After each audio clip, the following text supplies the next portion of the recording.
Shares of China-based ride-hailing company Didi are jumping this morning after regulators in the country said they are concluding their investigation of the company, though the U.S. Commerce Department is taking a look for themselves. Here with that story and more of the latest out of D.C. is Yahoo Finance contributor Kevin Cirilli. Kevin.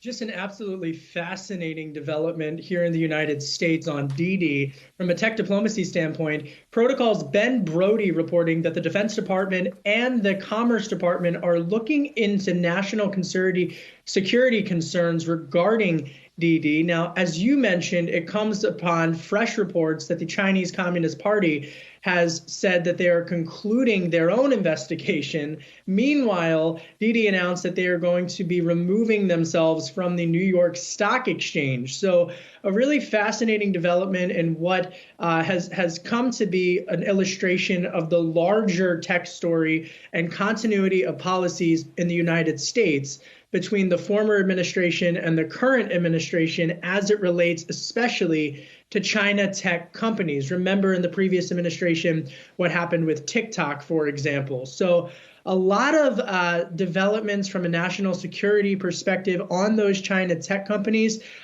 Just the other week, I was in Indianapolis as part of a tech sort of economic convening, and I interviewed former Google CEO Eric Schmidt, and I asked him about these types of issues, and he said that he believes that any CEO in the United States right now should be developing a China plan in case the tensions between the U.S. and China continue to escalate. We saw what happened, for example, from an economic standpoint, when sanctions were levied against Russia for their aggression on the Ukraine. So a lot of C-suite level conversations being had right now about these shifting geopolitics. All right, a significant investigation going on there. We know you'll be tracking the latest. And Kevin, the House Select Committee, they're also going to be holding a primetime hearing about the January 6th investigation.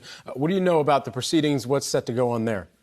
So two things. First and foremost, Thursday, prime time, 8 p.m. Eastern or New York time. The House committee select committee that's been looking into January 6th is going to, again, try to continue to build a narrative about the developments on January 6th. This is an incredibly partisan issue that polls would suggest Americans are falling along party lines. But there is bipartisan, dare I say, nonpartisan consensus building around something that is a little bit wonky, but known as the Electoral Count Act of 1887. Senators Joe Manchin, a Democrat, and Lisa Murkowski, a Republican, have been working on this, and it would essentially be a piece of legislation that would make it incredibly difficult for a sitting vice president to overturn the results of an election. That's what I have my eye on this summer once the Select Committee wraps up its investigations on January 6th.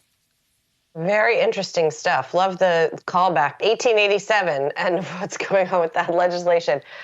We're also looking for perhaps, Kevin, some kind of bipartisan consensus on gun safety measures, new gun safety measures in Congress. This especially highlighted not just by the shooting in Uvalde, but also a spate of mass shootings over the weekend.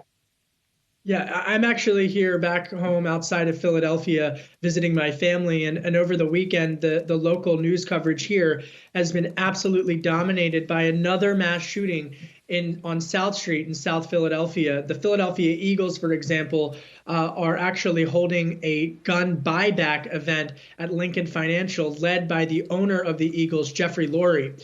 And so it comes, as you mentioned, the horrific spasm of mass shootings throughout the country. Uvalde victims' parents are going to be testifying in Washington, D.C. this week. And Senator Chris Murphy, the Democrat from Connecticut, saying over the weekend that he believes there could be bipartisan consensus. He said, quote, "We are broadly trying to figure out what has 60 votes. That's the threshold that's needed to get to a vote in the Senate. But I think the template in Florida is the right one, which is do some significant mental health investment, some school safety money, and some modest but impactful changes in gun laws. That's the kind of package that I think can pass the Senate." So we'll see, but as you and I know, Julie, this has largely eclipsed lawmakers in the past, but we'll see if they can get to some type of bipartisan consensus.